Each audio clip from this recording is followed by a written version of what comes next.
বিসমিল্লাহির রহমানির রহিম। আলহামদুলিল্লাহ, সমস্ত প্রশংসা মহান আল্লাহ পাকের। দরুদ ও সালাম সে বিশ্ব নবীর উপরে, যিনি দিনী যুগের সমস্ত মানুষকে মানব জন্মে আসার মহরত দান করেছেন। তেনার উপরে হাজার হাজার দরুদ ও সালাম। উপস্থিত শ্রোতাবৃন্দর মাধ্যমে সারা বিশ্ববাসীকে আজও আমি একটি নতুন তথ্য জানাবো। সেটা হলো, যারা এই মানব জীবনে আছে, এই মানব জীবনে এসে আবার নতুন করে জন্মগ্রহণ করা, তার মানব জীবনের থেকে আবার নতুন জন্মগ্রহণ করা, যে জন্মটা তাকে এই মানব জীবন দ্বারাই পূর্ণ করতে হবে। আর সেই জন্মের পূর্ণতা নিয়ে সে যখন মারা যাবে, মরণের পরে ঠিক সে সেই জীবন লাভ করবে। এর উপর আমি বিশ্ববাসীর উদ্দেশ্যে আদম নূর কিছু বক্তব্য করছি। প্রিয় বিশ্ববাসী, ইসলাম ধর্মে এই বিষয়ের উপর অনেক তথ্য আসছে, কিন্তু তার কোনো কার্যকারী কোনো ভূমিকা নেই। তার প্রথম হলো শবে বরাত, ভাগ্য রচনা। দ্বিতীয় হলো শবে কদর, কোরআন। তৃতীয় হলো শবে মেরাজ, যেটা পরে হয়। চতুর্থ হলো জয়।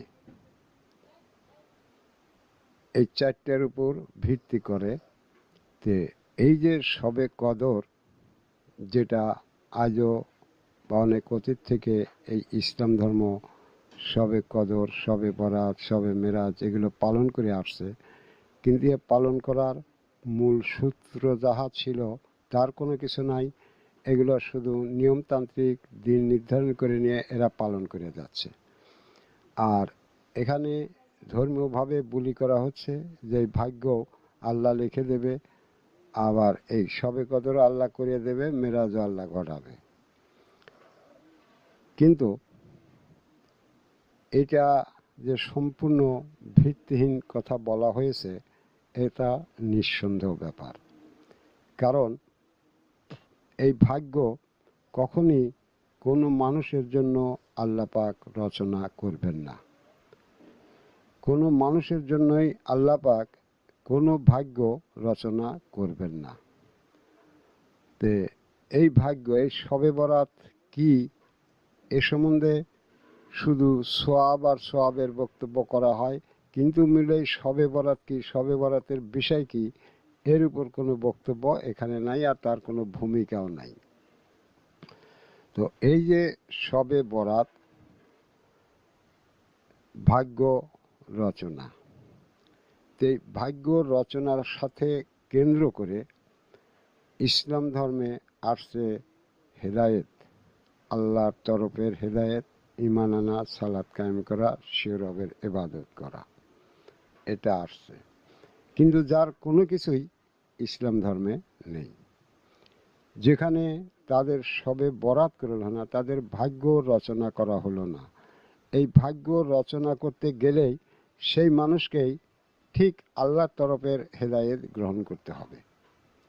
আর এই ভাগ্য এই মানুষ যেভাবে পালন করতেছে, যে আল্লাহ রেজেক দিবে, খাওয়া পড়ার ব্যবস্থা দিবে, সুন্দর জীবন দেবে, পালন করলে এই সবে করাত পাবে, এ সমস্ত মিথ্যা বাউন্ডারি বক্তব্য দিয়ে এটা ভরে দেওয়া হয়েছে।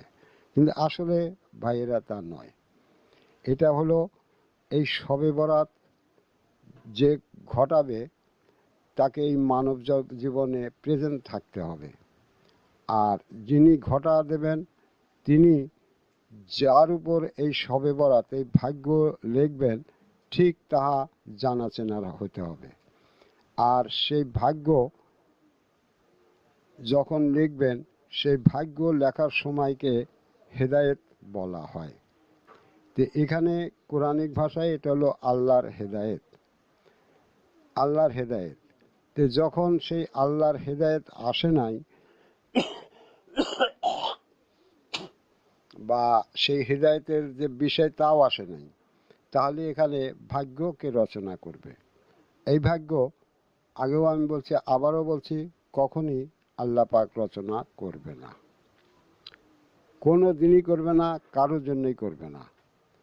যদি তোমরা বলো নবীদের ভাগ্য অমুকের ভাগ্য আল্লাহ রচনা করেছিল, তাহলে তোমরা মিথ্যা ভাববে। আল্লাহ ন্যায়, নিরপেক্ষ এবং সমতা রক্ষাকারী। তারপরেও তারা নবী হলো, এর বক্তব্য আছে, যেটাতে এখন আমি যেতে চাই না। এই যে শবে বরাত ভাগ্য, এই ভাগ্য রচনা করতে গেলেই তাকে আসতে হবে সেই আল্লাহ প্রদত্ত হেদায়েতে। বর্তমানে যেটা আছে সেটা নিয়ে আমি বলছি, অতীত তো আরও ছিল, যেখানে কোনো হেদায়েত বা কোনো বিষয়ই আসে নাই, বা শবে বরাত শবে কদর পালন ছিল কিনা তাও আমার জানা নেই। তবে ইসলামের ভিতর দিয়ে যেটা আসছে, যে যদি এই ভাগ্য রচনা করতে যায়, তাহলেই তাকে আসতে হবে আল্লাহর তরফের হেদায়েতে। সেই হেদায়েতে তার ভাগ্য, তার জন্ম রচনা করা হবে। কিসের জন্য? যে জন্ম তার ডাকা হবে, সেই জন্মের সমস্ত কাজ তার মানব জীবন দ্বারা সমাধা করতে হবে। সে যদি এই কাজ করতে পারে, মানব জীবনে থেকে পূর্ণতা আসতে পারে, তাহলে সেই ব্যক্তি মরার পরে পরে ঠিক ওই ভাগ্যের জীবন দিয়ে মরার পরে সে দণ্ডায়মান হবে। এটা হলো এই শবে বরাত। এই শবে বরাতের সঙ্গেই শবে কদর হয়, সেটাও এই মানুষই রচনা করবে। কে রচনা করবে? যিনি এই মানুষের সেই আল্লাহর তরফের হেদায়েতের ভাগ্য রচনা করবেন, তিনি এই ভাগ্য রচনা করবেন। এটা জানা চেনার ভাগ্য, এটা আধারের কোনো ভাগ্য নয়। তাহলে এই জানা চেনার ভাগ্য যিনি রচনা করবেন, সেই ভাগ্য যখন তার রচনা করা হবে, কোন নফসের উপর, কোন আত্মার উপর তার এই ভাগ্য রচনা করা হলো, ঠিক সেই আত্মার সেই ইমানি নূরকে ধরার জন্য যে হুকুমত আসে, আর সেই ইমানি নূর বা সেই নফসের নির্দিষ্ট যে আকার সুরাতের সালাত আছে, তাহা ধরার জন্য, তাহা কায়েম করার জন্য যে হুকুমত আসে, এবং এই নূরের বা এই নফসের বা এই আত্মার বা এই ইমানি নূরের যে রব শক্তি, বাক শক্তি আছে, ঠিক তাকে ধরার জন্য যে হুকুমত আসে, এ নিয়ে সেই মানুষের শবে কদর গ্রহণ করা হয়। অর্থাৎ তার স্বীয় কোরআন, ওই ভাগ্য ধরার কোরআন রচনা করা হয়। আর এইটা কখনই আল্লাহ পাক নিজে করবেন না, এটা যিনি যে ভাগ্যদাতা হয়ে দাঁড়ান তিনি এটা করবেন, আল্লাহ পাক করবেন না। কারণ নফস এক জাতের নয়, বহু জাতের নফস। আর এটা এক আদমের উপর দায়িত্ব দেওয়া হয়েছিল, সেটা বাতিল করে অতীতে অনেক এই নফসের দাবিদারেরা আসছে, জাতের জাতের নবী আসছে। তাহলে এটা এখন বহু প্রকার হয়ে গেছে। এই বক্তব্য জড়ালে অনেক বক্তব্যের সঙ্গে এসে জোড়া লেগে যায়, কিন্তু আসলে শেষমেশ দেখা যায় যে মূল ছেড়ে সেগুলোর দিকে আবার চলে যেতে হয়। কিন্তু আসলে আমি তা আজ যেতে চাচ্ছি না। তাহলে পরে এই ভাগ্য বিধাতা সেই ব্যক্তি হয় যে ব্যক্তি তার মানব জীবন দ্বারা কোনো নফস ধরে সেই নফসের যে আউয়াল ছিল, সেই আউয়ালের নুরি সত্যের সঙ্গে যোগ করে এক লাইন করতে পারে, সেই ব্যক্তি সেই জাতীয় নফসের ভাগ্য বিধাতা হতে পারে, ভাগ্য কোরআন লিখতে পারে এবং ভাগ্য রব ধরার পথ দিতে পারে। তারাই পারে, এটা কখনই আল্লাহ পাক বা অন্য কেউ পারবে না। কারণ এটা তার একটা জন্মের ভিতর দিয়ে, জীবনের ভিতর দিয়ে আর একটা জীবনকে আয়ত্ত করে এই জীবনের পরে সে সেই জীবনে যাবে। এটা যার তার কাম নয়, এবং যা কোনো শিক্ষার দ্বারাও এই কাজ করতে পারবে না। অর্থাৎ তাকে এই নফসের কোনো নির্দিষ্ট জাতের নির্দিষ্ট নফসের মালিকানা সত্ত্বদার হতে হবে। সেই ব্যক্তি এই ভাগ্য রচনার ধর্ম, এই শবে কদরের ধর্ম, শবে মিরাজের ধর্ম নিয়ে আসতে পারে, নতুবা অন্য কারো ক্ষমতায় এটা নেই। কারণ সে তাদের জন্মেই আনতে পারবে না, আনলেও হবে না, যেহেতু তার তো নিজস্ব নফস নেই, তার তো জাতি নেই, অতএব হবে না। তাহলে পরে শবে বরাতের কাজ ছিল এই যে আল্লাহর তরফের হেদায়েত, এই হেদায়েতের ভিতর। সবে কদরের কাজও ঠিক এই হেদায়েতের সাথেই এই যুক্ত ছিল, কিন্তু তাহার কোনোটাই হেদায়েতে আসে নাই, তার এগুলাও নাই। আর এ সম্বন্ধে এই ইসলামের মানব জাতির কোনো কিছু জানাও নাই, তারা এটা বুঝতেই পারে নাই। তারা অনাদিকাল ভরা শুধু এই ভাগ্য আল্লাহ লিখে দেবে, আজকে এই শবে দিন ভালো ভালো খালে হারা বছর গোস্ত রুটি খেতে পারবে, ভালো খেতে পারবে, এই সমস্ত মিথ্যা প্রবঞ্চনামূলক নিয়ে তারা মানব জীবন কাটা দিচ্ছে। কিন্তু ভাইয়েরা, এই ভাগ্য রচনা মানুষই রচনা করবে, তবে সেই মানুষ হবে সে কোনো কোনো নির্দিষ্ট জাতের নির্দিষ্ট আত্মার মালিকানা সত্ত্বদারেরা, এরাই এই ভাগ্য রচনা করতে সমর্থবান, অন্য কেহই না।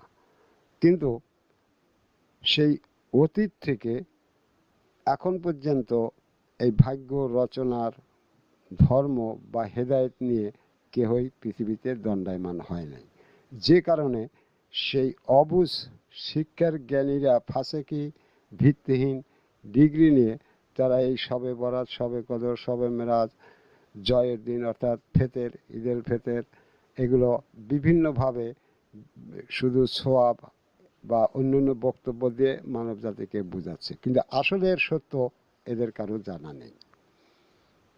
তো এখন যাদের এই ভাগ্য রচনা করা হয়, উহা নিশ্চয়ই নির্দিষ্ট কোনো জাতের নির্দিষ্ট কোনো আত্মার উপরে তাদের এই ভাগ্য লেখা হয়, রচনা করা হয়। ইহা জানা চেনার ভাগ্য হয়, ইহা জানা চেনার জীবন হয়, কারণ সে মানব জীবনের থেকে নির্দিষ্ট একটি আত্মাকে নির্দিষ্ট করে নিয়ে সেই আত্মা ধরার জীবন নেবে। আর সেই আত্মার যে আকার সুরাত, সেই আকার সুরাত সেই ভাগ্য লিখবে, যে সেই তাকে বুঝাবে যে এই আত্মার এই আকার সুরাত হবে। আবার সেই ভাগ্য বিধাতা যিনি হবে তিনি তাকে বুঝাবে যে এই আত্মার বা এই নফসের ঠিক এই রব শক্তি হবে, তুমি এইভাবে তোমার রব শক্তিতে মিল করে নাও।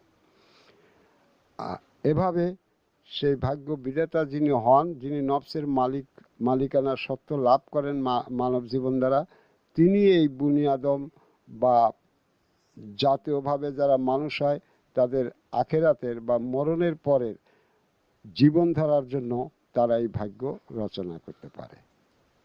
বুঝে আসলো যে শবে বরাতের কাজ হলো তাকে নির্দিষ্ট করা হয়, যিনি তাকে নির্দিষ্ট করবেন তিনি অবশ্যই নির্দিষ্ট একটা জাতের মালিক হতে হবে, সেই মালিকের জাতি থাকতে হবে, সেই জাতের জাতীয় নফস এই মানুষে থাকতে হবে। বুঝে আসে? কারণ এই নফসি ধরতে সে কোনো সৃষ্টির কাছেও যাবে না, নবীর কাছে যাবে না, যার কাছে যাবে না। নবী এর মালিকানা সত্ত্বে ধর্ম দিতে পারে, কিন্তু সেই নবী সত্ত্বের নফস যাহা তাহাই মানুষেই থাকতে হবে, সকল মানুষে থাকতে হবে। তাহলে সেই নফসের উপর যদি তার ভাগ্য রচনা করা হয়, আর সেই নফসকে ধরার জন্য যে যাহা প্রয়োজন, যে কর্ম বা যে ইবাদত প্রয়োজন, যেভাবে তা পালন করার প্রয়োজন, তার সঠিক সত্যায়িতভাবে ঠিক সেই নফস বা সেই ইমানি নূর ধরার জন্যই হতে হবে, অন্য কোনো কিছুর দ্বারা হবে না। দ্বিতীয়ত, যখন সেই নফসকে নির্ধারণ করে তার ধরার ব্যবস্থা করা হলো, সেই নফসের নির্দিষ্ট আবার একটা আকার সুরাত আছে, সেই আকার সুরাতের সালাত তার উপর, সেই আত্মার উপর বহাল করতে হবে। এবং সেই আকার সুরাতের অস্তিত্ব ধরার জন্য যে কর্ম আসে, যে ইবাদত আসে, তাহাই ওই ভাগ্য গ্রহণকারীকে সঠিক সত্যায়িতভাবে তাকে জানা দিতে হবে, তার জ্ঞানে দিয়ে দিতে হবে। ঠিক তারই সঙ্গে এই আত্মার যে বাক শক্তি আছে, রব শক্তি আছে, সেই রব শক্তি কি, এই ভাগ্য বিধাতা তাকে সেই রব শক্তি সম্বন্ধে জ্ঞান দিতে হবে, এবং সেই আত্মার সঙ্গে ওই রবের মিল করার রাস্তা করে দিতে হবে। এবং এইটা করতে যে হুকুমত আসে, যা ছাড়তে হয়, যা করতে হয়, যে ইবাদত আসে, তাহা সত্য করে দিতে হবে। তাহলে এই হেদায়েতে এই শবে কদরের ভাগ্য লেখা হয়, আর তারই সঙ্গে এই শবে কদর রচনা করা হয়। কৃষির উপরে তার যে ভাগ্য লেখা হলো, যে নফসের উপরে, সেই নফস ধরার, সেই নফসের সুরাতের সালাদ ধরার, সেই নফসের বাক শক্তি ধরার। বুঝে আসলো? এই তিনটার উপর তার সেই স্বীয় কোরআন রচনা করে দিতে হবে। তাহলে এই শবে কদরের যে কোরআন, ইহা আল্লাহ আর দিবে না। ওগুলো যারা যে নূর ধরে সেই নূরের তরফ থেকে, বা নূরি সত্য ধরে সেই সত্যের তরফ থেকে হয়। তারা জাতের মালিকানা সত্য পায়। এই মানুষের জন্য কোনো শবে কদর হবে না। তাদের শবে কদর হবে যদি সে এই মানব জন্মে এসে আখেরাতের জীবন পাওয়ার জন্য স্বীয় ভাগ্য রচনা করেন নির্দিষ্ট কোনো নফসের উপর। যিনি তার এই ভাগ্য রচনা করবেন তিনি তার শবে কদর করবেন, তার স্বীয় কোরআন তাকে জানা দেবেন। বুঝে আসে? তাহলে পারে এভাবে এই শবে কদর, শবে বরাত, শবে কদর রচনা করা হয়।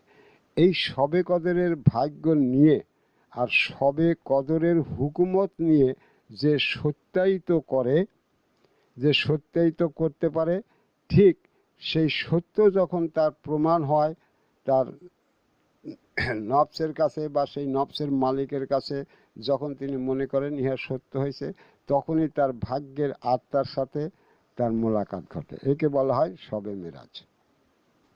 বুঝে আসে? এই কাজ যখন সে পূর্ণ করে তখনই তার সেই ভাগ্য নির্ধারণ করা আত্মার সাথে, সেই আত্মার জ্যোতির্ময় আত্মার সত্যের সাথে তার মিলন ঘটে। সে তখন দেখতে পায় যে আমি এই আত্মাধারী হলাম। একে বলা হয় শবে মেরাজ। এই শবে মেরাজ যার হয় তারই এই শবে মেরাজ হওয়ার মূল অর্থই সে জয়ী হলো ওই আত্মার উপর, ওই জীবনের উপর। সে ওই জীবন নিয়ে আখেরাতে দাঁড়াবে। তখনই তার ঈদুল ফিতর হয়, জয়ের দিন হয়। সেই দিন হয় তার নিজস্ব জয়ের দিন। বুঝে আসলো? তাহলে সেই দিন হয় তার নিজস্ব জয়ের দিন। তাহলে প্রত্যেকটা মানুষের জন্যই মূল হিসাবে এই চারটে জিনিস ছিল। কিন্তু চারটে জিনিসের ভিতর মূল হলো, প্রথম হলো তাকে সেই ভাগ্য রচনা করা। আমি কোন ভাগ্য ধরব, সেই ভাগ্য নির্ধারণ করা। আর সেইটা নির্ধারণ করবে যারা জাতের মালিকানা সত্ত্বদার হয়েছে। যে যে জাতের মালিকানা সত্ত্বদার হয়েছে সে ঠিক সেই জাতের ভাগ্য রচনা করবে এই বুনিয়াদমদের উপর। যারা জাতীয় মানব হিসাবে আসছে, যাদের কোনো নফসের দাবি নেই, কোনো আত্মার জানাশোনা নাই, জন্মের দাবি নাই, কোনো অস্তিত্বের দাবি নেই, তাদের। বুঝে আসে? তাহলে পরে এটা প্রত্যেকটা জাতের মালিকেরই দায়িত্ব ছিল তার সেই জাতের নফস ধরার জন্য সেই তাদের সময়কার মানুষগুলোর উপর ভাগ্য রচনা করা। কিন্তু তারা সে ভাগ্য রচনাও করে নাই, শবে কদরও করে নাই। তাহলে মানুষ সেই ভাগ্যের বিষয়টা কিভাবে জানবে? মোটেও জানতে পারে না। তাই এখন কোরআনে বা কোরআনের ভিতর দিয়ে এই ধরনের শব্দগুলো আসলেও কিন্তু তার কোনো সত্য এই ইসলাম ধর্মে নাই। ইহার রেওয়াজ রীতির মতো পালন করে যাচ্ছে, আর আল্লাহ ভাগ্য লিখে দেবে, আল্লাহ সবে কদর করে দেবে, এই আশায় সেই দিনগুলো নির্ধারণ করে নিছে। সেই দিন যা গলা ফাটা জিকির আজগার যা কিছু দরকার করতেছে। কিন্তু আসলে ইহা যে ভিত্তিহীন হচ্ছে, সে ভাগ্যই লেখে নাই, তারা আল্লাহ তাকে কোন ভাগ্য দেবে? আর এই ভাগ্যের কথা বলা হয় দুনিয়ার অর্থ সম্পদের উপর, কিন্তু ইহা কোনো অর্থ সম্পদের উপর এই ভাগ্য লেখা হয় না। এই ভাগ্য লেখা হয় তার আখেরাতের জীবনের উপর, জানা চেনা জীবনের উপর। এর উপরে তার ভাগ্য রচনা হয়। ঠিক আছে? তাহলে তোমরা মোটামুটি বুঝতে পারলে যে শবে বরাত, শবে কদর, শবে মেরাজ, জয়, ঈদুল ফিতর এটা কেন আসছে। এটা তোমরা যে নিয়মিত ঈদুল ফিতর করো, এটা তোমাদের নিজস্ব ঈদুল ফিতর হয় না। তোমরা যে মেরাজ রাত্রি পালন করো, এটা তোমাদের নিজস্ব মেরাজ কোনোদিনই হবে না। বুঝতে পারছো? এই যে তোমরা বলো যে মেরাজ হবে, নামাজ পড়তে পড়তে, রোজা করতে করতে, ধ্যান মুশাহাদা করতে করতে মেরাজ হবে, কঠিন কালেও হবে না। কারণ তোমার মেরাজটা হবে কার সাথে? হবে কার সাথে? এখানে যদি তোমরা বলো আল্লাহর সাথে মেরাজ হবে, নবীর সাথে হবে, সম্পূর্ণ মিথ্যা কথা। সেইটা হতে গেলেও তারই উপর তোমাকে ভাগ্য রচনা করে নিয়ে সেই ভাগ্যের কাজ, নির্ধারিতভাবে সেই ভাগ্যের কাজ করতে হবে, নতুবা তোমার ওই ভাগ্য কোনোদিন আসবে না। অতএব এই নামাজ তুমি জীবন ভরা 24 ঘন্টা সব কিছু বাদ দিয়ে করো, তোমার মেরাজ হবে না, কিছুই হবে না, কিচ্ছুই হবে না। কারণ তুমি মানুষ বলতে কিছু নাই, তুমি মানুষ বলতে কিছু নাই, তোমার নিজস্ব কোনো আত্মা বা নফস নাই। তুমি মেরাজ করবে কি নিয়ে? তুমি শূন্য, তোমার মেরাজ কি নিয়ে হবে? কখনই হবে না। বুঝে আসে? তাহলে পরে এগুলো যা কিছু হয়েছে আজ পর্যন্ত বা হচ্ছে, ইহার সত্যতা নিয়ে কোনো কিছু হয় নাই। যদি সত্যতা এটাই হতো তাহলে হয়তো অনেক লোক চেষ্টা করে না। তার ভিতর কিছু লোক আছে, অনেক লোকই আছে যারা এই মেরাজ ঘটানোর জন্য বহু চেষ্টাও করে, কিন্তু হবে না, কোনো কিছুতেই হবে না। আর না হওয়ার কারণ হলো তাকে আগে আসতে হবে সেই ভাগ্য রচনা করা। আর সেই ভাগ্য রচনা হবে তার জানাচেনার ভাগ্য দিয়া। আর সেই জানাচেনাই ওই মানুষকে, যিনি ভাগ্য রচনা করবেন, জানাচেনাই নিয়ে আসবেন, যিনি ওই ভাগ্য লিখবেন তিনি। ইহা ওই ছাত্রের দায়িত্ব না। যিনি ওই ভাগ্য লিখবেন, যিনি ওই ভাগ্য বিজেতা হবেন, তিনি তাকে বলবেন যে তোমার ভাগ্য এই মানব জন্মের পরে তুমি যে জীবন পাবে, তোমার ভাগ্য ঠিক সেই জীবনের উপর, সেই আত্মার উপর বা সেই নফসের উপর রচনা করা হচ্ছে। আর সেই জীবন হলো এই জাতের, তার আকার সুরাতেই, তার রব এই, এটা তোমাকে ধরতে হবে, তাকে পরিচয় দিয়ে এটা করতে হবে। যদি সে পরিচয় না দেয় তাহলে সে ঠকবাজ। যদি সে পরিচয় না দেয় তাহলে সে ঠকবাজ। আর যদি পরিচয় না থাকে তাহলে উহা কোনো ভাগ্য রচনাই হবে না। যদি পরিচয় না থাকে তাহলে উহা কোনো ভাগ্য রচনা হবে না, উহা মিথ্যাচার করা হবে, ঠকবাজি করা হবে, বাটপারি করা হবে। কারণ এই ভাগ্য রচনা করতে হবে আমরা যাকে জীবন বলি বা আত্মা বলি বা নফস বলি বা ইমানি নূর বলি, এর উপর। আর সেইটা আমভাবে নয়, নির্দিষ্ট কোনো জাতের নির্দিষ্ট আত্মার উপরে এই ভাগ্য রচনা করতে হবে। বুঝে আসে? এ আমভাবে আমি তোমাকে এই আত্মা ধরতে দিলাম, তার পরিচয় নাই, তার জায়গা নাই, কোনো কিছু নাই, ইহা ঠকবাজদের কাজ, ইহা ঠকবাজদের কাজ। তে যিনি এই ভাগ্য রচনা করবেন অবশ্যই তেনাকে সেই সত্যের মালিকানা সত্য থাকতে হবে, এবং তার সেই নফসের জাতের আকার সুরত কি, তার রব কি, তার সব কিছুতে তাকে সত্যায়িত থাকতে হবে। তাহলে তিনি এই ভাগ্য রচনা করবেন। আর যাদের ভাগ্য রচনা করবেন তাদেরকে সেই ভাগ্যের রেজাল্ট তাদেরকে জানা দিয়ে রচনা করে দিতে হবে। কারণ সে যদি ওই জীবন গ্রহণ না করে, তার উপর কোনো জবরদস্তি করা চলবে না। কারণ তার মানব জীবন, তার স্বাধীনতা আছে। বুঝে আসে? এটা সবারই মানব জীবন, তার স্বাধীনতা আছে। এখন আমি কারো ভাগ্য রচনা করবো চিরকালের জন্য, সে গরুর জীবন পাবে। এখন আমি সেই গরুর মালিকানা সত্য পেয়েছি, সেখানে রচনা করতে পারি। তা আমি যদি সেই জীবন মানুষকে দান করতে যাই তাহলে আমি তো তখন মানুষ, এবং যারা নিবে তারাও মানুষ, কিন্তু তার সত্য পরিচয় তাকে এই মানুষের সামনে হাজির করতে হবে যে আমি তোমার ভাগ্য রচনা করব, তুমি চিরকালের জন্য মরণের পরে এই গরুর জীবন লাভ করবে। আর সেই জীবনকে কায়েম করার জন্যই তোমার ভাগ্য রচনা করব, ভাগ্য লিপি লাগব, অন্যটায় তুমি যেতে পারবে না। এখন যিনি এই ভাগ্য নেবেন, তিনি যদি মনে করেন যে আমি মরণের পরে এই গরু হব, কায়েমি গরু, তাহলে নেবেন, নইলে তিনি নাও নিতে পারেন।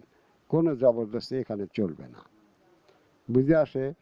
তো এখন অতীত যারা এই ধর্ম জাতের নবী ছিল, তারা তো কেহই আদম সুরাতি ছিল না, আদম নূরের উপরে ছিল না, এর কিছুর উপরেই ছিল না, কিন্তু তারা আসলে কোনো নুরি সত্যের নবী ছিল। তাদের জাতও ছিল, তাদের নফসও ছিল। কিন্তু তারা যদি এখন বলেন যে আমি গরু জাতের নবী, আর এরই উপর তোমাদের ভাগ্য রচনা করতেছি, মরণের পরে তুমি কায়েমি গরু হবা, সত্য অত্যন্ত কঠিন বিশ্ববাসী। আমি সেই সত্যই প্রকাশ করতেছি, আমি আদম নূর। কোনো নবী যদি বলে যে আমি ছাগলের নবী, আমি যে তোমার ভাগ্য রচনা করব, সবে কদর করব, এর উপর তুমি সত্য হলেই মরণের পরে চিরকালের জন্য তুমি ছাগল হয়ে থাকবে। অন্য কোনো জীবন তোমার আসবে না, তাই না? তো এমনিভাবে তারা যদি পরিচয় দিত, তারা যে তোমাকে আদম জীবনে নিয়ে আসবে এই ক্ষমতাই তাদের ছিল না। কারণ তারা নিজে এই মানব জন্ম পেয়েছে, মানব জন্ম এসে তারা তো আদমকে মানবে না, আগেই বুদ্ধিশুদ্ধি করে আসছে। যখন সেই জাতের নবী হয়েছে তখন সব কথা তাদের মনে পড়ে গেছে। তখন তারা দেখছে যে এখন তো আমি ছাগলের বা গরুর বা মাছের বা কোনো পাখির আমি নবী, আমি যদি এই কথা বলি তাহলে তো লোক শুনবে, নিবেই না, আরও আমাকে মারধর করবে। এবার চিরকালের জন্য গরু হয়ে যাব বা পাখি হয়ে যাব, এই ধর্ম তুই নিয়ে আইছিস, বুঝে আসে। যে কারণে তারা এইটা না নিয়ে সব কিছুতে ধোঁকাবাজি প্রতারণা করে প্রত্যেকটা ধর্ম, এবং আজও তাই হচ্ছে, আজও তাই হচ্ছে। আমি বহুদিন যাবৎ বললেও এর উপরে এই মানুষের তেমন কোনো গুরুত্বও দেখতে পাই না। কারণ মানব তাদের জীবন ব্যবস্থাকে অসৎ করে ফেলেছে। সেই অসতের থেকে কখনই তারা তার সেই মানব জীবন যে সত্য করে মরণের পরে চিরস্থায়ী হবে এর উপর তারা কখনই সেই গুরুত্ব বা দায়িত্ব বোধ করতেছে না। তারা সস্তা ধর্ম পেয়েছে, দেবতার পূজা দিলেই স্বর্গ পাওয়া যাবে, তারপরে নামাজ পড়লেই নবী মাফসাফ করে জান্নাতে নিয়ে যাবে, তারপরে একজনকে হাফেজ বানালেই 50 জন জান্নাতে নিয়ে যাবে, একজন আলেম হলে সে 50 জন নিয়ে যাবে। কিন্তু আসলে ভাইয়েরা, ইয়া সকলেই মিথ্যাচার। কারণ মূল সত্য হলো যে আমাকে এই মানব জীবনের থেকে আমার সেই মরণের পরের ভাগ্য এখানে রচনা করে সেই ভাগ্যকে এই মানব জীবন দ্বারা ধরে আমাকে মরণে যেতে হবে। তাহলে আমি মরার পর ঠিক সেই ভাগ্যের জীবন নিয়ে আমি দাঁড়াবো। এর বাইরে মরণের পরে কেউ জীবন পাবে না। তো এখন আজ যে কাজে আমরা আসছি সেটা হলো জন্ম, বুঝতে পারছো? তো জন্ম এখন থেকে তোমরা বুঝতে পারবে যে জন্মটা এখানে আলাদা একটা জন্ম। কারণ আমরা যখন মানব জীবনে আসি, এই মানব জীবন পাই, তখনই আমাদের সেই জন্ম আমরা ধরি। হ্যাঁ, সেটাও একটা দুনিয়ার হিসেবে একটা জন্ম। কারণ এই মানবের জন্ম হয় মায়ের গর্ভে অস্তিত্ব নিয়ে। সে তাকে যেদিন এই দুনিয়ার মানব জীবন ধরার জন্য, তাকে যে জীবনের জন্য ওই জগৎ থেকে বের করে এই আল্লাহর আরাফাতে নামা দেওয়া হলো, সেই সময় তার জন্ম ধরা হয়। এটা দুনিয়াগত জন্ম। হয়তো যাদের অর্থ সম্পদ আছে ওই জন্মকে ঘিরে অনেক উৎসব পালন করতে পারে, যেহেতু সে দুনিয়াগত এটা জন্ম হয়েছিল, উৎসব করতেছে। কিন্তু এই উৎসব, এই সব কিছু এই দুনিয়া পর্যন্ত, যত সময় তার মানব জীবন আছে তত সময়। এই জীবনের কোনো কিছু নিয়ে আখেরাতে যেতে পারবে না।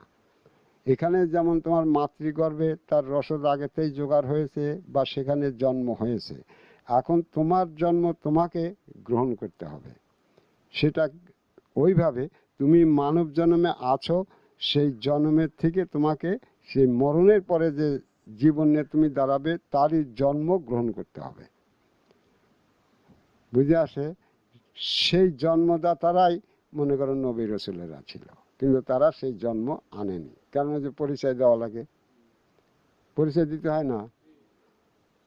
এই ব্যাখ্যাটা যদি তারা দেন তাহলে তাদেরকে কতটুক মানুষ মানত, যে কারণে তারা এই ব্যাখ্যাটাও দিতে পারে নাই, যে কারণে তারা এর ধারে কাছেও এই মানব জাতিকে যেতে দেয় নাই। তাহলে পারে তোমরা বুঝতে পারলে যে জন্মর যে এই জন্ম নেয়, সেই জন্ম কোনো জাতের জন্ম আনে জাতের নবীরা। অর্থাৎ এই মানব জাতির ভিতর দিয়ে যখন কেউ কোনো নফসিকে ধরে সেই নফসের মূল নুরির সাথে মিলন ঘটাতে পারে, তখনই দুনিয়াগতভাবে সেই জাতের নবী হয়। আর দুনিয়াগতভাবে শুধু নয়, সে যে নূরের সঙ্গে মিলন ঘটালো সেই নূরের তরফের নবী এই দুনিয়াতে সে, বুঝতে পারছ? সেই নূরের তরফের নবী হয় তখন সে ওই জাতের যত জ্ঞান গরিমা তখন সে ওই নবীর থেকে, ওই নূরের থেকে পেতে থাকে, অন্য কোথাও তা পাবে না, বুঝে আসে? এখন যদি কেউ বলে যে আমরা আল্লাহ বা সেই মহান স্রষ্টার থেকেই জ্ঞান পেলাম, তাহলে তারা মিথ্যা বলেছে। কারণ সে যে নফসি, যে জাতের নফসি ধরবে, সেই নফসের যে মূল নুরি সত্য আছে সেই আউয়ালের এই সমস্ত গোড়াঘাটের, সেই নুরি সত্যের সঙ্গে সেই নফ ধরে যে মিলন ঘটাতে পারবে, তখনই তাকে তাদের এই হিসেবে তাদের মেরাজ হলো। এই মেরাজ আল্লাহর সাথে হয় না, হলে তো তারা বলতেই পারত। বুঝে আসে? তো এই যে তার মেরাজ হলো, একত্ববাদ হলো, তখন সেই জাতের ওই নফসের মালিকানা হিসাবে ওই নফসের ভাগ্য বিধাতা হয়ে এই হেদায়েত দিতে পারে, মানুষকে সেই আখেরাতের তার জাতের জাতি করে নিতে পারে। কিন্তু তাকে পরিচয় দিয়ে করতে হবে, বুঝতে পারছো? তাকে পরিচয়টা তাদের জানাতে হবে যে তোমরা এই ধর্ম মানলে, এর উপর ভাগ্য রচনা করে নিলে, আর এই সবে কদর দ্বারা এই ভাগ্য ধরলে মরণের পরে ঠিক তোমরা এই সুরাতের জীবন লাভ করবে, একটুকু ব্যতিক্রম হবে না। কারণ ইহাই আল্লাহ পাকের বিধানগত হয়ে গেছে, তার বাইরে কেউ মরণের পরে জীবন পাবে না। কারণ যে জন্ম নিয়ে তোমরা এই মানব জীবন ভোগ করছো, এই জন্মের যা আল্লাহ প্রদত্তভাবে আসছে, এই জন্মের কোনো কিছুই তুমি যদি নিজ মানব জন্ম দ্বারা ধরতে না পারো, তো এর কোনো কিছুই তোমার নিজস্ব নয়, এবং এর কোনো কিছু দ্বারাই তুমি তোমার মরণের পরে কোনো জীবন পাবে না। তোমাকে চির মোর্দার ভিতর যায় আযাব খাটতে হবে, ইহা সত্য। তাহলে পরে সেই জন্ম আধারে হয়, কোথার থাক কি আসে, কোথার থাক কীভাবে হয়, কিভাবে সূরত গ্রহণ হয়, কিভাবে কি হলো না হলো, কোনো জানাশোনা এই মানুষের থাকে না। আবার তারা এই মানব জীবন কাটায় কোন আত্মার দ্বারা কাটায় বা কোন নফসের দ্বারা কাটায়, এরও কোনো জানাশোনা এদের থাকবে না। বুঝে আসে? কারণ সেখানকার জন্মে তাদের আনা হয়, তাদের সঙ্গে অনেক নফসি থাকে, কিন্তু কোনো নফসের উপরই তাদের নির্ধারিত এই মানব জন্মে আনা হয় না, নির্ধারিতভাবে এই জীবনে আনা হয় না, যে কারণে তারা কেহই এই পরিচয় দিতে পারবে না। কারণ এখানে তাদের এই জীবনে আনা হয়েছে, আর যাদের দ্বারা এই জীবন কাটায় তারা তার ভিতরেই থাকে। সে যদি আখেরাতের মরণের পরের ভাগ্য ধরতে চায়, ঠিক তার ভিতরে এই যে যাদের নিয়ে সে মানব জীবন কাটাতেছে, তাদেরই কাউরে নিতে হবে। তো তাদেরই কাউরে নিতে গেলে এই মানুষ কোনো দিনের জানাশোনা যেতে পারবে না। তুমি যে আখেরাতের জীবন লাভ করবে, তা তুমি যে জীবন নিতে চাও, সেই জীবনেরই নফস প্রত্যেকটা মানুষের ভিতরেই আছে। বুঝে আসে? কারণ কোন নবী কোন জাতের ধর্ম দেবে, সেটা তো সেই নেবে। যেহেতু আল্লাহর হুকুমত আদম একা দিত, সেইটা যখন হয় নাই, সেটা বাতিল করে সিস্টেমটা পাল্টে গেছে, তাই না?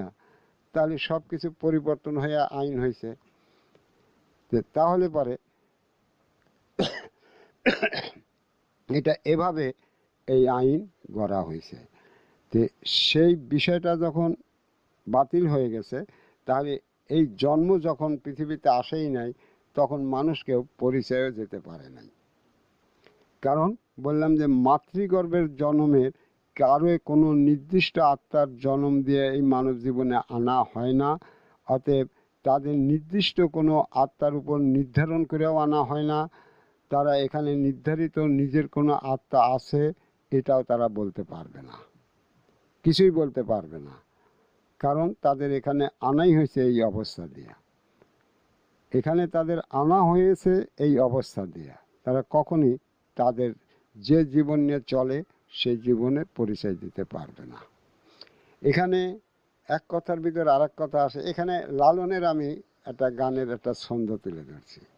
তোমরা লালনের গান শুনছো, কে কথা কয় রে দেখা যায় না, কথা তোমরাও বলো, লালনও বলছে। তাহলে লালন সেইটা তার অক্ষমতা এই গানের ভিতর দিয়ে প্রকাশ করতেছে। কে কথা কয় রে দেখা যায় না, নরে চরে হাতের কাছে খুঁজলে জন্ম ভর মেলে না। কথা তোমরাও বলতেছ, কিন্তু সে তার চিন্তা ভাবনা দিয়ে, তার সেই জ্ঞান দিয়ে সেই কথাগুলো মানুষের কাছে প্রকাশ করছে, যাতে তোমরা যদি মনে করো লালন আত্মবান হয়েছে বা সেই রবালা হয়েছে, তাহলে তোমাদের ভ্রান্তি ধারণা হবে। যে লালন বড় একটা কিছু হয়ে গেছে, তাহলে ভ্রান্তি ধারণা হবে। কারণ এটা হইতেই স্পষ্ট প্রমাণ হয় যে লালন, সে তার রব শক্তি, সে যে কথা বলতো তাকে কোনোদিনই জেনে চেনে নিতে পারে নাই, তার বক্তব্যটাই প্রমাণ হয়। আর একটা প্রমাণ হয় যে বাড়ির পাশে আরশিনগর একজন পড়শি বসত করে, একদিনও না দেখিলাম তারে। বুঝতে পারছো? তো এখন এই আরশিনগর বলতে যদি তোমরা সঠিক বোঝো তাহলে এই মানব ভাণ্ড, মানব আরাফা। তো এই মানব আরাফাতে সেই পড়শিরা বাস করে, তাই না? তে লালন দুনিয়াগত জীবন ধরে, বা তোমরা দুনিয়াগত জীবন ধরে, দুনিয়া হিসাব খিতাব নিয়ে চলো। যদিও তোমাদের ভিতরগত সেই আত্মা বা নফসের সাহায্যে এই জীবনটা কাটাও, কিন্তু আসলে তোমরা বহিরাগত মানুষ, এই ভিতরগত মানুষ কেউ নও।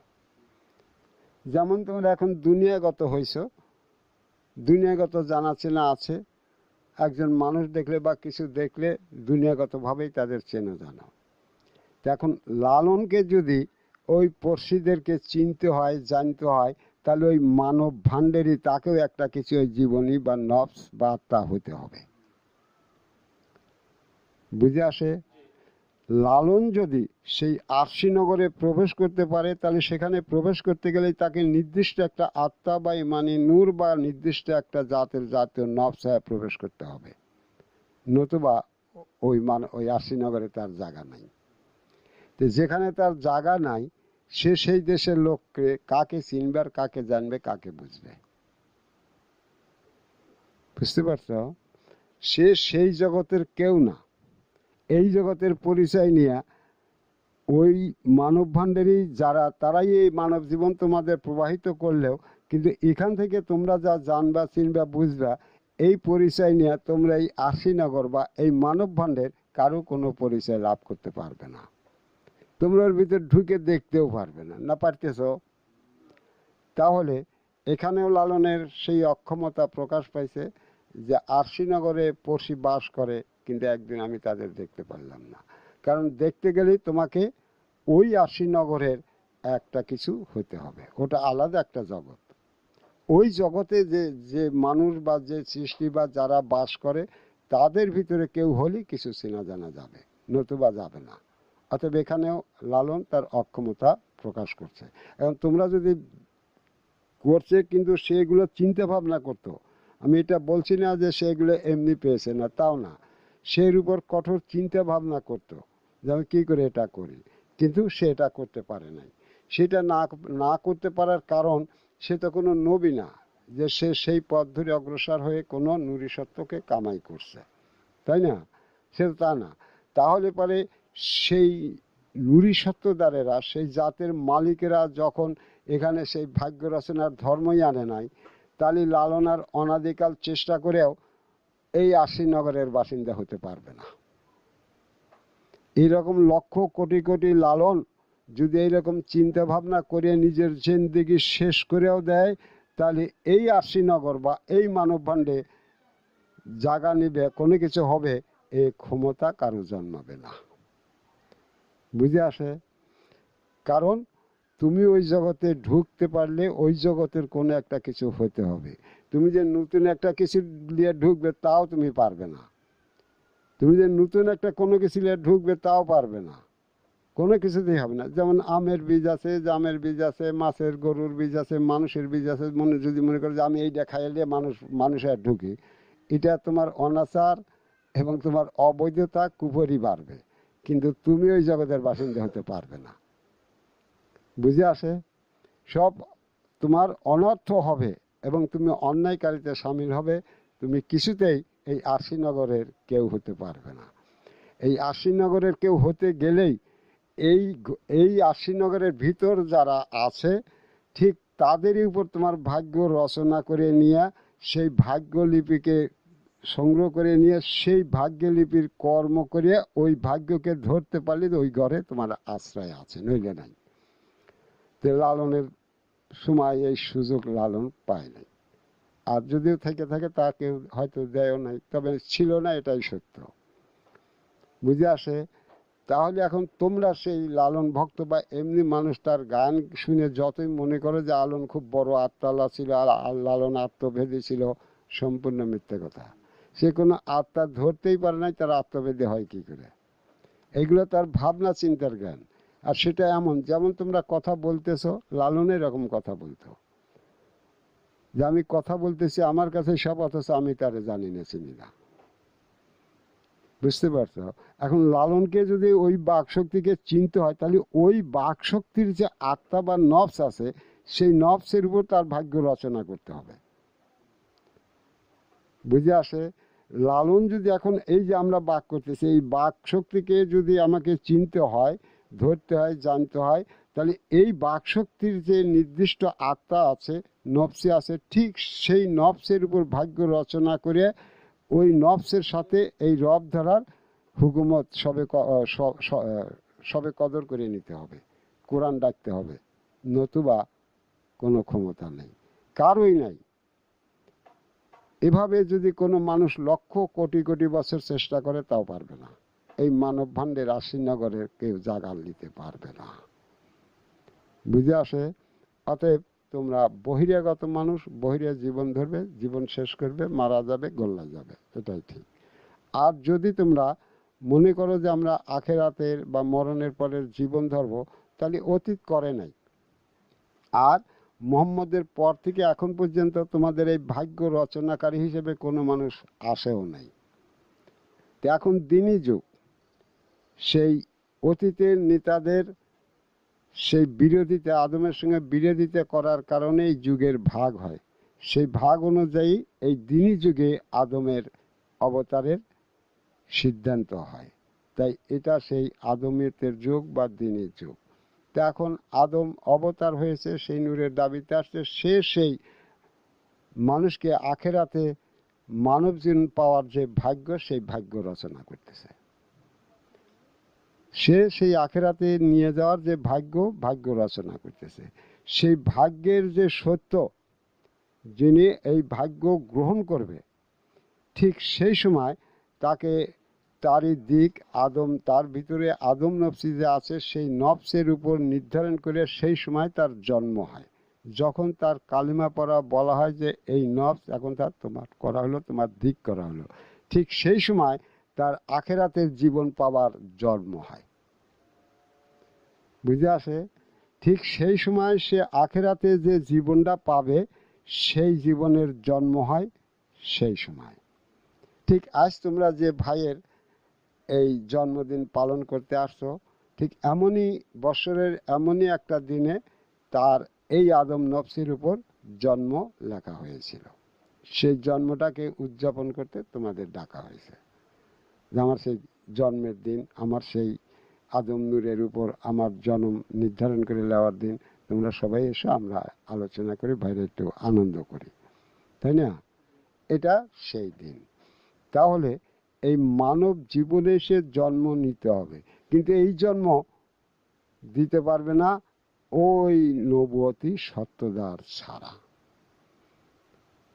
বুঝে আসে?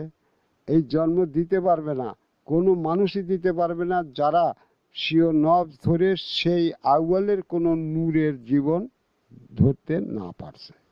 তাদেরকেই সেই নূরের তরফ থেকে নবুয়তি দেওয়া হয়। আর সেই জাতের নফসের মালিকানা পায়, সেই এই মানব জাতিকে তার ওই নফসের জাতে সামিল করে নিতে তাদের ভাগ্য রচনা করে দিতে পারে, অন্য কোনো কেউ পারে না। তো সেই যুগ বাতিল হয়ে গেছে, এখন আদমিয়তের যুগ। তারা কেউ এটা করে নাই। যদি তারা কেউ এটা করতো, তাহলে সেটা যেটাই হতো, মানুষের কিছু জ্ঞানে থাকতো, বুঝে থাকতো যে না, এই ধর্ম বা এই আখেরাতের জীবন ধরতে গেলে এই বিষয়গুলো আছে।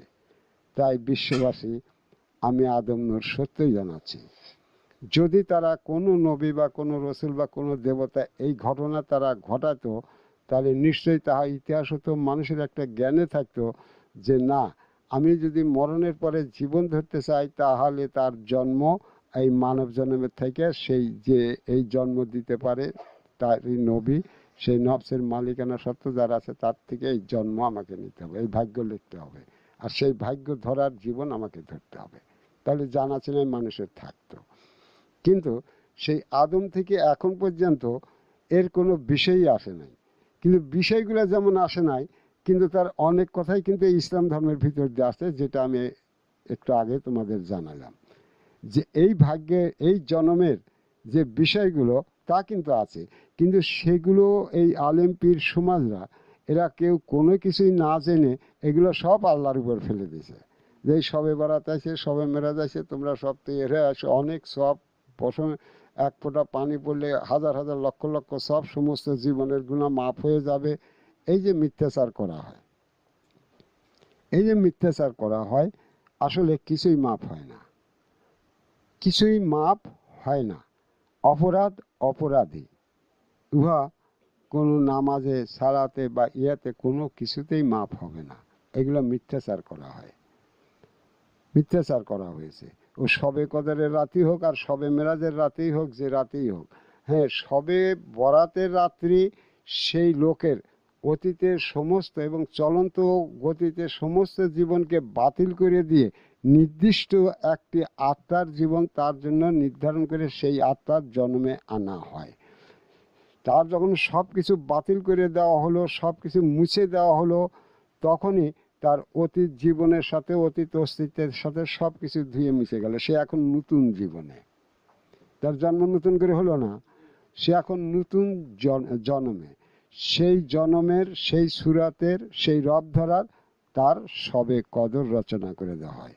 অর্থাৎ সেই ভাগ্য ধরার তার ভাগ্যলিপি লেখা হয়। যে ভাগ্যলিপির ভিতরে অন্য কোনো কেউ নাক গলালে আর সে যদি ওটা গ্রহণ করে, সে নিজেই নিজের স্বীয় জীবনে সেরেক করে নিল। বুঝে আসে? যে ভাগ্য লেখে তিনি ওই ভাগ্য কেতাবের উপর হস্তক্ষেপ করতে পারেন, কমাতে পারেন, প্রয়োজনে তাকে ওই ভাগ্য ধরাতে কমা দিতে পারেন, বাড়াতে পারেন, কিন্তু সকলে হবে ওই ভাগ্য ধরার জন্য, তার বাইরে কোনো কিছু হবে না।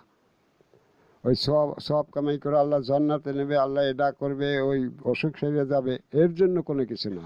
যা কিছু করা হবে তাকে এই এই এই অস্তিত্বের জীবন নিয়ে মরণের পরে চিরস্থায়ী হওয়ার জন্য। ঠিক আছে? তো এখন সেই দিনী যুগে আমি আমার জীবন দ্বারা আমার রবের ইচ্ছায় সেই আদম নূরের উপর দণ্ডায়মান হয়ে এই আদম নফসের মালিকানা সত্ত্বে সত্যবান হয়ে এখন মানুষের সেই ভাগ্যলিপি লিখে দেওয়া হচ্ছে, ভাগ্য রচনা করা হচ্ছে এবং ভাগ্যলিপি লিখে দেওয়া হচ্ছে, এবং সেই ভাগ্যকে ধরার জন্য তার ভাগ্যলিপি সত্য করে দেওয়া হচ্ছে। তাহলে এটা তার জন্ম, এটা তার জানা চেনার জন্ম, যে আমি কোন ভাগ্য ধরার কাজ করি, আমি চিরকাল এই আদম জাতের জাতি হয়ে মরণের পরে বেঁচে যাব। বুঝতে পারছো? তো এই ব্যক্তি যখন এই কাজে পূর্ণতায় আসবে, সঠিক সত্যায়িত করার ভিতর দিয়ে যখন পূর্ণতায় আসবে, আর যখন এর মালিক বা এই নফসি বুঝবে যে এই লোক এখন সত্য, সে আর ক্ষতির দিক যাবে না, তখনই তারা সেই তার ভাগ্যের সঙ্গে সেই ভাগ্য আত্মনুরের সহিত তার মোলাকাত ঘটবে, যাকে তোমরা সবে মেরাজ জানো। এদের হবে, কিন্তু এর অতীতে বা এখন যারা এর বাইরে আছে এদের কারও কোনো সবে মেরাজ হবে না। তার নামাজ পড়ে পূজার কাছে, দেবতার কাছে, নবীর কাছে ঠোকরা ঠোকরা মাথা ভাঙিয়ে জীবন শেষ করে দিলেও কারো মেরাজ ঘটবে না, সমস্ত মিথ্যাচার হয়েছে। ঠিক আছে? আর মিরাজের ফর্মালিটি, নকশা এবং সত্য এখানে দেওয়া হচ্ছে, যে মিরাজ প্রত্যেকটা মানুষের জন্য, কোরবানি প্রত্যেকটা মানুষের জন্য। তার উপর যদি হুকুম হয় যে এই নফস ধরার ধর্ম নেয়, যদি তার নফসি যে ভাগ্যকে ধরতে সে যাচ্ছে সেই ভাগ্য যদি বলে তুমি কোরবানি করো, তাহলে তখনই তার কোরবানি ফরজের ফরজ হয়, তখনই তার স্বীয় কোরবানি হয়, তখন উহা ফরজে ফরজ হয়। বুঝে আসে? কিন্তু মানুষকে তো সেই নফসি ধরার ধর্মই আনা হয় নাই, তাদের সেই ভাগ্য লেখা হয় নাই, ভাগ্য লিপিও লেখা হয় নাই, তাহলে তারা সেই স্বীয় ভাগ্য ধরার ধর্ম বা কর্ম বা ইবাদত বা জিন্দেগি কিসে ধরবে? কোনোভাবেই ধরতে পারে না। ঠিক আছে? তাহলে এই জন্ম তোমাদের দেওয়া হচ্ছে, এই জন্ম সত্য করলে অবশ্যই আল্লাহর ন্যায়সঙ্গত বিধানভাবে তোমরা মরণের পরে স্বরূপের জীবন চিরকালের জন্য আদম জাতের ভিতরে স্থায়ী হবে, যেখান থেকে এক বিন্দু তোমাদের কেউ নড়াতে পারবে না। পৃথিবীতে যত নামি দামি যেও আসে থাকছে তার সমস্ত কিছু মিলে যদি এই আদম সুরাতের কায়েমকারীর কোনো জীবনের ক্ষতি করতে চায় বা তাকে সরা দিতে চায়, তাদের সব কিছু মিলেও কিচ্ছু করতে পারবে না তার, কারণ ইহা আল্লাহ পাকের ন্যায় বিধান মতো হয়েছে। তাহলে তোমরা বুঝতে পারলে যে আমরা যে জন্ম নিয়ে আসছি, এই মানব জীবন ভোগ করছি, আমাদের এই জন্মের মেয়াদ এই মানব জীবনই সব শেষ। বুঝে আসে?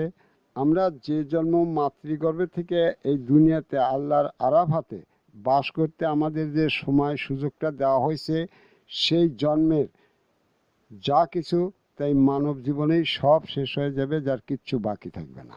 তা ভালো করো মন্দ করো সব শেষ হয়ে যাবে। আমি যদি আমাকে এই জীবনের শেষে মরণের পরে আমি যদি আমাকে আবার কোনো জীবনে দাঁড়াতে চাই, তাহলে এই জীবনের থেকেই আমাকে সেই জীবনের ভাগ্য রচনা করে সেই জীবন ধরার ধর্ম আমাকে মানতে হবে। ওই জীবন হবে তার অবলম্বন। যদি এই অবলম্বন ধরতে সে ফেল হয়, তাহলে বোঝো কি হবে, তাই না?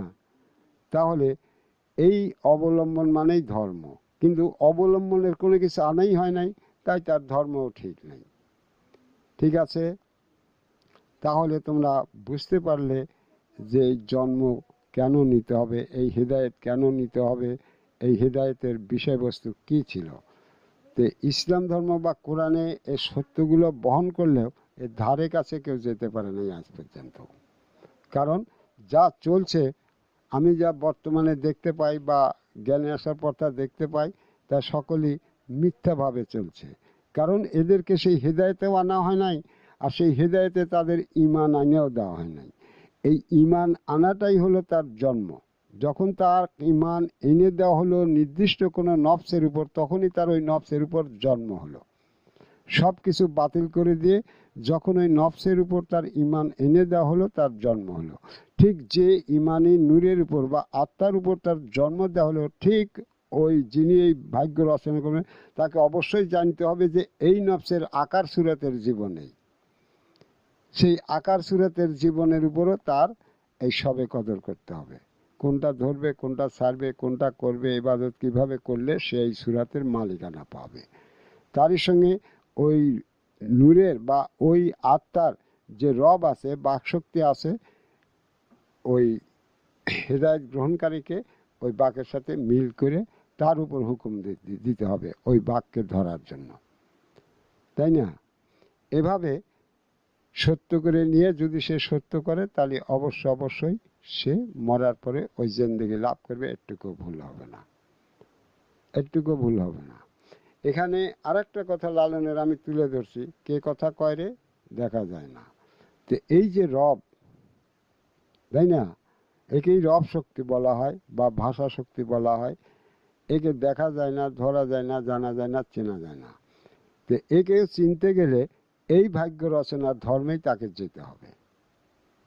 কারণ যখন তার এই নির্দিষ্ট নফসকে নির্ধারণ করা হবে, তখনই সেই নফসের বাকশক্তি, সে যে কথা বলবে তার সেই বাকশক্তির ওই হুকুমের ভিতর দিয়ে ওই আত্মার সঙ্গে সংযোগ করে ওই রব করে দেওয়া হবে। লালন তো এটা কোথাও করে নাই, তাকে তো এই কাজ কেউ দেয় নাই, তার গুরু দেয় নাই, তার মুর্শিদে দেয় নাই, তার কেউ দেয় নাই। তাহলে ও রবকে, ওর কথা বলালাকে কিসের দ্বারা চিনবে? কর্ষিন কালেও কারো কোনো ক্ষমতা নেই। ওরই মালিকানা সত্তা দ্বারাই পারে, অন্য কেউ পারে না। ঠিক আছে? তাহলে বুঝতে পারলে ওই জন্মের মেয়াদ এই মানব এই আল্লাহর আরাফাতে কাটা দেবে। আর আখেরাতে জীবন ধরতে হলে এই মানব জন্মে এসে যদি সে সেই সময় কোনো নবী থাকে, রসুল থাকে, তার থেকে সেই নফসের জন্ম নিতে হবে, সবে কদর করতে, সবে বরাত করতে হবে, করে সেই হেদায়েতের উপর তখনই তোমার ভাগ্যলিপি লেখা হবে, সবে কদর করা হবে। তাহলে এখন থেকে তোমরা জানলে যে জাতের যারা নবী হয়, বুঝতে পারছো, যারা যে জাতের নবী হয়, যিনি যে জাতের নবী, তার যে আসে, জ্ঞান আসে বা ভাগ্যলিপির কথা আসে, ঠিক ওই নূরের থেকে আসে, অন্য কোথাও তা আসে না। এখন তারা যদি তাকে আল্লাহ বলে থাকে, তাহলে তার যে স্বীয় নূর দাতা ছিল, যার থেকে সে এখানে নবী হয়ে আসে, তাকে আল্লাহ বলছে, সেই মহান স্রষ্টাকে নয়। কথা তার থেকে আসে, অন্য কারো থেকে আসে না। বুঝে আসে? তো এমনিভাবেই এই ধর্মগুলো বিচলিত হয়েছে। তার যদি জিবরাইল থাকে, তাহলে সেই নূরই সত্য ছিল, যে আউয়ালের সত্য থেকে ওই জাতিকে বের করে আনা হয়েছে, সেই সত্য ছিল। অর্থাৎ আউয়ালে যা নাই, তার দুনিয়াতেও নেই, তার কোনো নফস মানুষে নেই। তাহলে আউয়ালের যে সমস্ত জীবনী শক্তি ছিল, তারা প্রত্যেকে জাতে জাতে প্রভেদ ছিল। আর প্রভেদ ছিল বলে এখানকার সৃষ্টিগুলোও সব প্রভেদ, নইলে সব একরকমই হয়ে যেত। অতএব নূর সত্য হলেই, বা তোমরা নূর বলো, হলেই যে তার সব কিছু এক, সম্পূর্ণরূপে ভিত্তি ধারণা।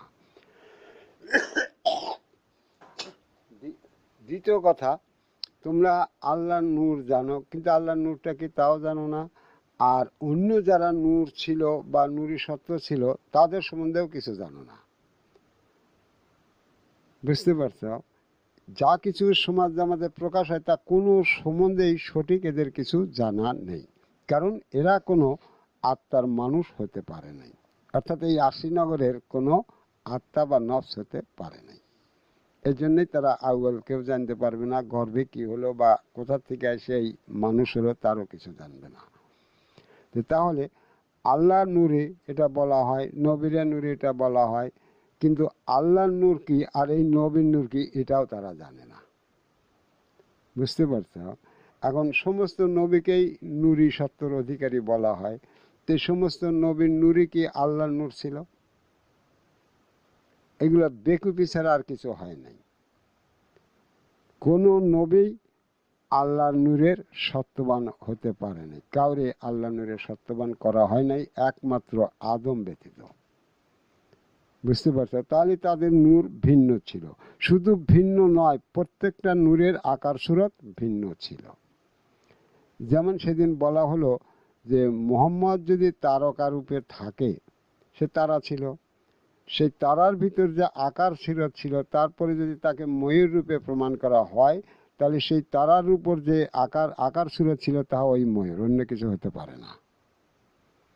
তাহলে তোমরাই নবীকে মিথ্যাভাবে বড় করতে যা, তোমরাই যে ছোট করে ফেলাইছো, এগুলো তোমরা মুখে অনেক মারফত লাগে গেছে, এইগুলো কয়েক মানুষের কাছে বাহাদুরি নিচ্ছ, কিন্তু আসলে তোমরা নবীকে কোনখানে নামা দিয়েছে এটা তোমরা জানো না। বুঝতে পারছ?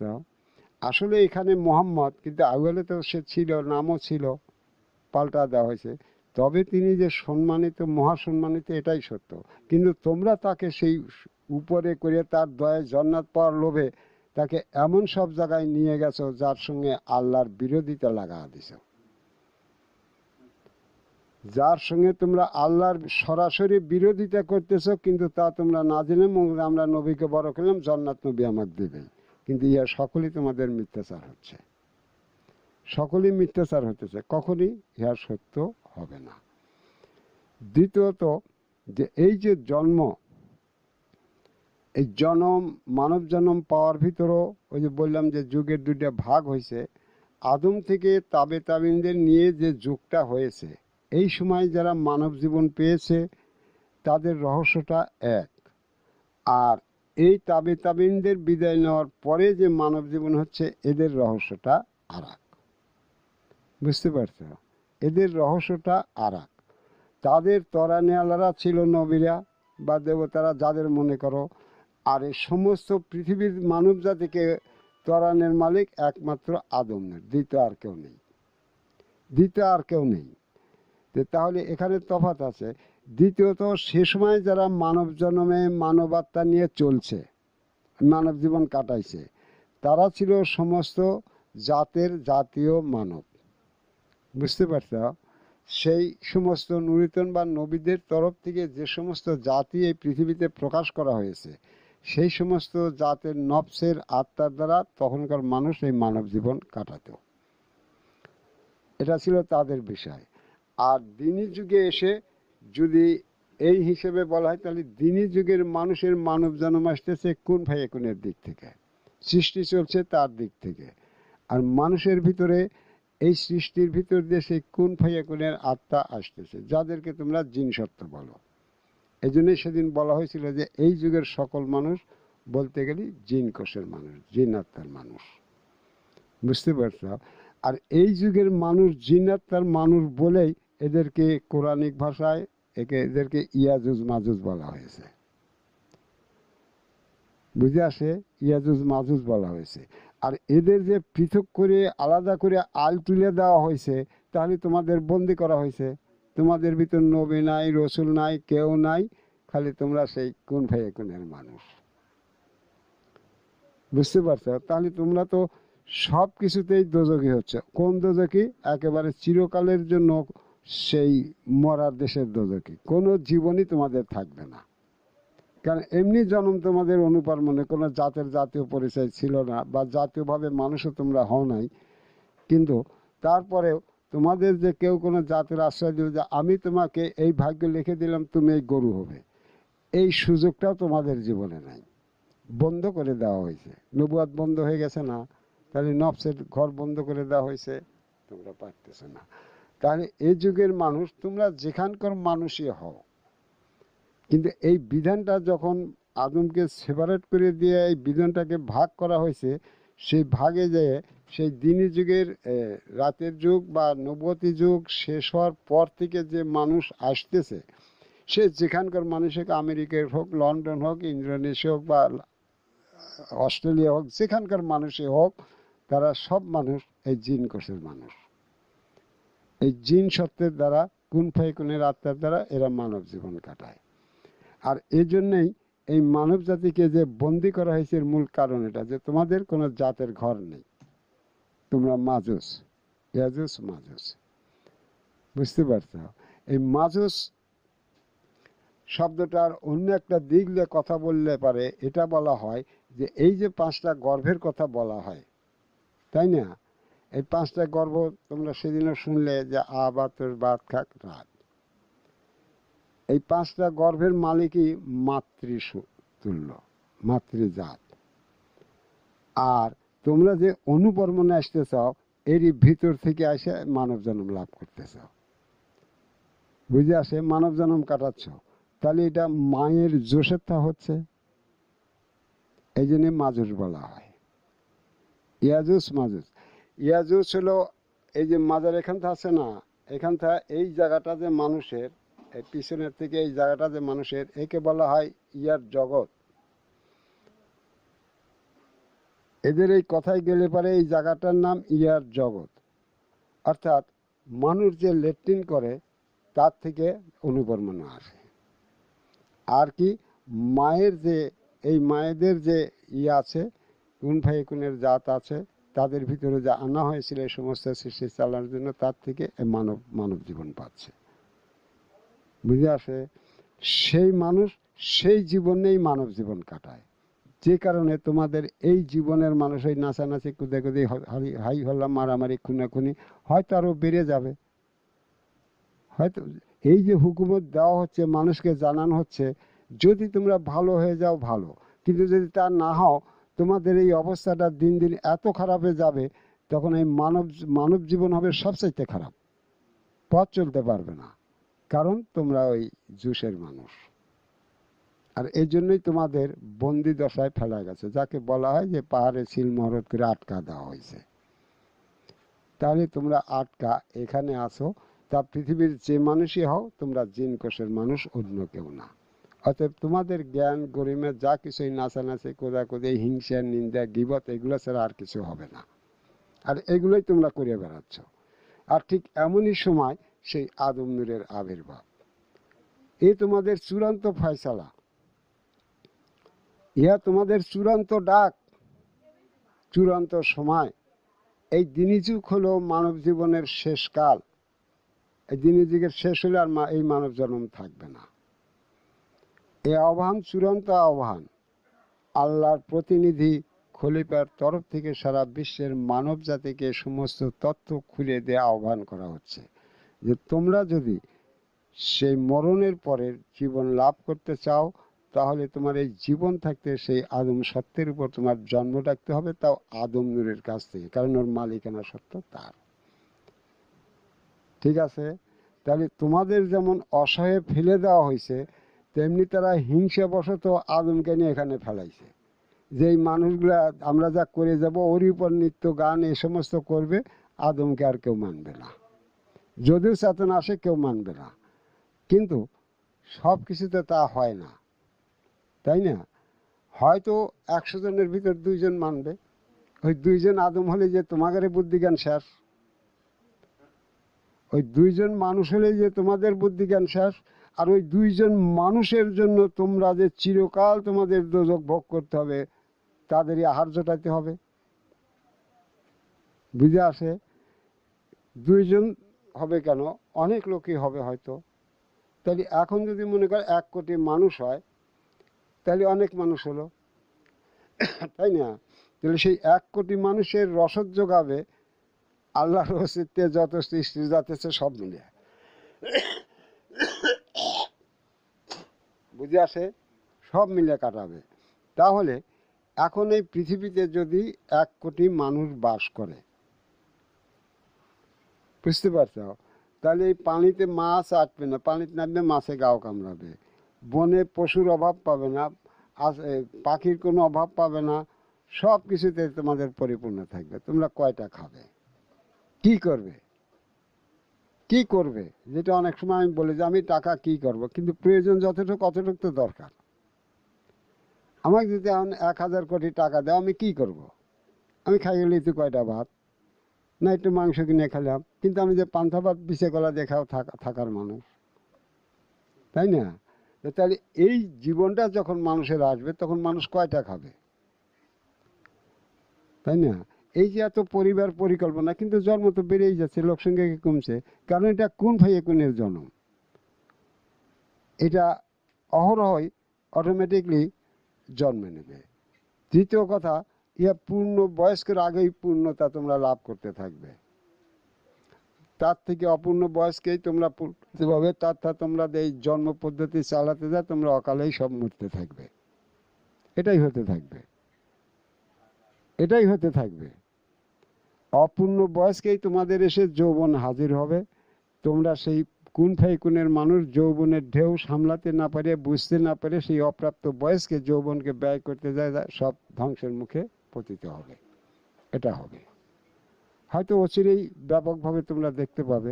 আর যদি তোমরা আদম নূরের আহ্বানে সাড়া দাও, তাহলে পরে এই সমস্ত রদ বদল হয়ে যাবে, সব কিছু রদ বদল হয়ে যাবে।